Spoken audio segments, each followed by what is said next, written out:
Yo, salut tout le monde, c'est Lucas. On va partir aujourd'hui sur du travail, surtout pour les premières années, en fait, pour essayer de comprendre les pourcentages, ce que c'est, comment ça fonctionne. On va voir un peu les produits en croix, et puis on fera quelques exercices rapides à la fin pour les appliquer. Allez, c'est parti tout de suite. Donc les pourcentages, avant de se prendre la tête, il faut bien comprendre l'idée de pourcent. 100%, c'est quoi? Des pour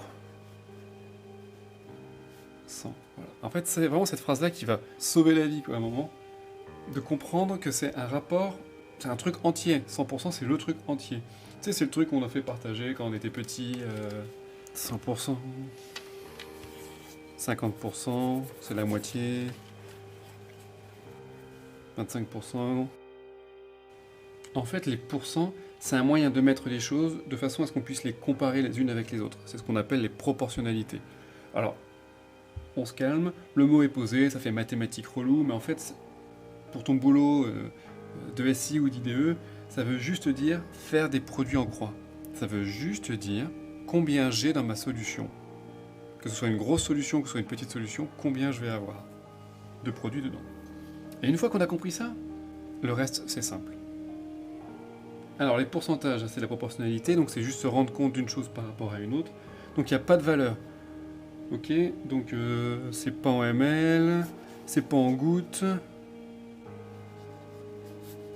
c'est en rien, c'est en pourcent. 1%, c'est en pourcent.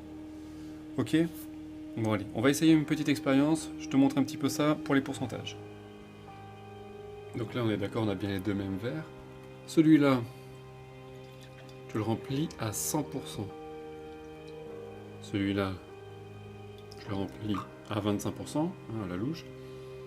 Et celui-là, je vais le remplir à 25% aussi. À peu près 25%. Un quart quoi.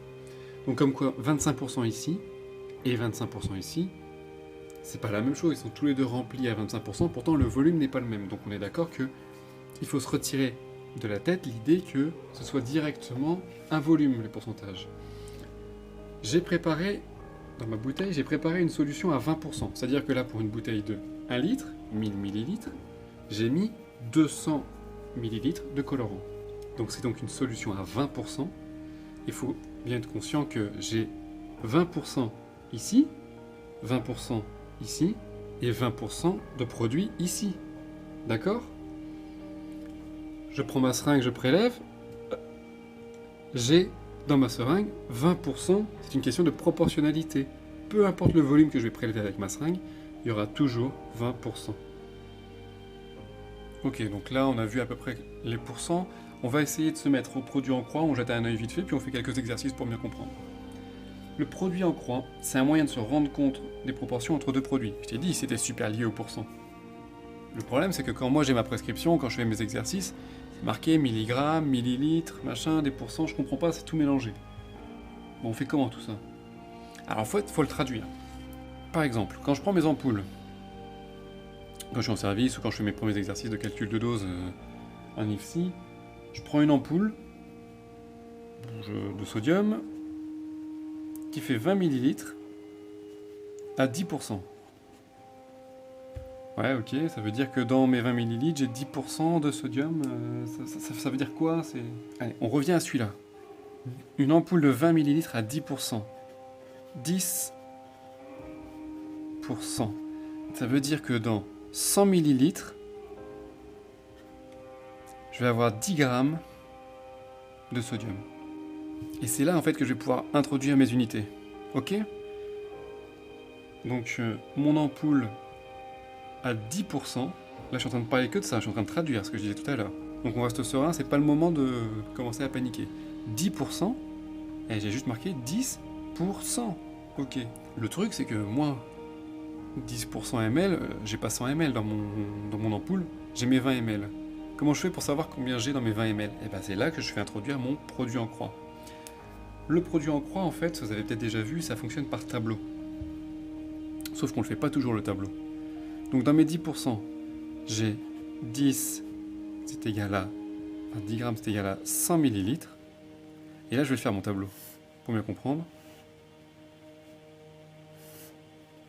De ce côté-là, je suis en grammes. De ce côté-là, je suis en millilitres.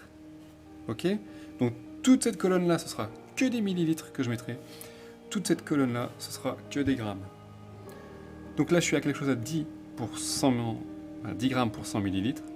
Sauf que moi, j'ai une ampoule de 20 millilitres. Je remplis mon tableau et il va me manquer quelque chose. Il va me manquer en fait mon inconnu, ce que je cherche. Il va me manquer le nombre de grammes que j'ai dans mon ampoule. Et c'est là que j'introduis le produit en croix en fait. Pourquoi en croix? Parce qu'une fois que j'ai mon tableau à 4 cases, je vais venir, hop, multiplier 10 par 20 et mon inconnu par 100. Voilà. Donc voilà, une fois que j'ai bien réparti mes millilitres d'un côté et mes grammes de l'autre, j'ai plus qu'à appliquer mon produit en croix. La croix elle est là, hein, t'as deviné, c'est bon. Donc je fais 10 fois 20, c'est facile à retenir, le fois il est ici, multiplié. 10 multiplié par 20, tout ça c'est égal à mon inconnu, je fais le deuxième côté de la croix, fois 100. Et alors là, un petit rappel de mathématiques, quand... En fait j'ai une équation, hein. C'est une équation, c'est ce qu'on voit fin de collège, ou tout le long de la... Enfin c'est ce qu'on voit en fait au lycée. Quand j'ai des multiplications ici, j'ai une multiplication, je peux passer une partie de la multiplication, cette partie-là, et la faire passer en dessous de l'autre. Ça va en fait diviser l'autre côté de mon équation. Ça va me donner 10 fois 20 divisé par 100, qui est égal à mon inconnu. Du coup, mon inconnu, ici je peux résoudre mon calcul, hein, ça va être relativement faisable. 10 fois 20, c'est égal à 200 sur 100. Je simplifie, c'est égal à... Hop, 2 grammes. Et ça, 2 grammes, c'est quoi? 2 grammes, c'est ce que j'ai dans mon ampoule de 20 millilitres à 10%. En fait, j'ai fait une proportionnalité entre mon ampoule de 20 millilitres et mes 10%. J'ai fait un rapport entre les deux. Donc le plus important, en fait, c'est de réussir à se mettre en tête la phrase pourcent, d'accord? C'est des mots, hein. C'est pas que des chiffres, c'est pas que des symboles qu'on transforme, c'est des mots, c'est quelque chose de concret qu'on a dans les mains, quelque chose qu'on peut manipuler, c'est quelque chose de concret, quoi. Donc ici, ce qu'il faut retenir, c'est pourcent, vraiment la phrase pourcent, et l'écrire, si j'ai besoin d'écrire 10%, 20%. Une fois que je fais mon tableau, enfin je suis pas obligé de faire un tableau, hein, si vous voulez, d'habitude on n'a pas les barres, on n'a que 10 égale 100 et mon inconnu est égal à 20. Mon inconnu, que j'avais mis un point d'interrogation, mais on peut mettre un X, on peut mettre ce qu'on veut.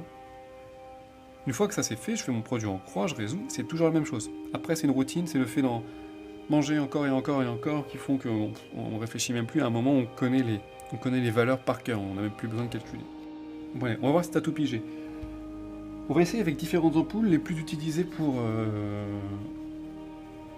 le sodium par exemple. Voilà, là c'est tout sodium. Je vais te donner une ampoule de 10 ml à 10%, une ampoule de 10 ml à 20%, une ampoule de 20 ml à 20%, tiens, et une dernière ampoule, c'est mon sérum Phi, 10 ml à 0,9%. Voilà. Je te laisse calculer un petit peu tout ça. Tu me dis combien il y a de grammes de sodium dans chaque ampoule.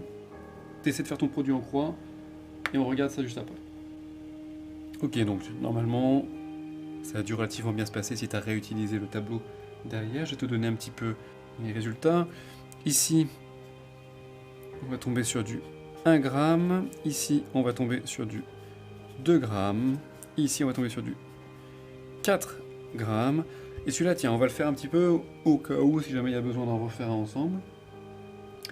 J'ai mes 10 ml à 0,9%, c'est-à-dire que j'ai 0,9 grammes pour 100 ml. Ok? Donc en fait, ma question c'est, j'ai combien pour 10 ml? Pour mes 10 ml qui sont là pour mon ampoule, j'ai combien dans mon ampoule, quoi? C'est ça ma question. Allez, je fais mon produit en croix. Donc je multiplie ça par ça. Ça va me donner 0,9 fois 10. C'est égal à mon inconnu fois 100. Je résous, mon inconnu est donc égal à 0,9 fois 10 sur 100, c'est égal à 0,09 grammes, que je retrouve dans mon ampoule de sérum Phi. Voilà, c'est tout pour aujourd'hui, j'espère que tu as compris un peu le principe, un peu le système. C'est pas quelque chose qui est forcément évident, après c'est pas non plus quelque chose d'hyper complexe, si tu veux, c'est une routine à prendre plus qu'autre chose. À un moment, tu apprends par cœur et tu sais que tel pourcentage, tel volume, ça fait tel gramme d'ion. Faut pas oublier maintenant que sur toutes les ampoules, normalement, c'est censé être indiqué. Donc si tu vérifies bien ton ampoule, ça va être affiché dessus combien tu as de grammes dans ton ampoule. Ok ? Après, il y a des petits malins qui s'amusent à dire ouais, mais regarde, moi je prends que les dizaines. 1 fois 1, ça fait 1 gramme. 1 fois 2, ça fait 2. 2 fois 2, ça fait 4. Ouais, ok, gros malin. Maintenant, vas-y, tu me fais ça pour mon calcul 0,9, ça marche pas. Et puis, cette solution-là, elle fonctionne que pour les ampoules entières. Quand tu vas avoir besoin de prélever un volume précis, cette solution d'urgence, elle va pas fonctionner. Ok ? Donc, travailler avec le produit en croix. Regarde un peu les autres vidéos, les produits en croix, il y en a à chaque fois. De toute façon, après, il n'y a pas de secret. Ça va être à force d'en bouffer que tu vas avoir la routine en tête, et je te dis, à un moment, tu calculeras même plus, tu sauras. En attendant, si la vidéo vous a plu, merci de la partager, faites tourner au niveau des potes, hein, quand même, c'est sympa, on n'est plus en concours maintenant, on est collègues, ou futurs collègues. Si vous avez des questions, si j'ai pas été assez clair, mettez un commentaire que je puisse y répondre assez rapidement. En attendant, bon courage pour vos calculs, ciao.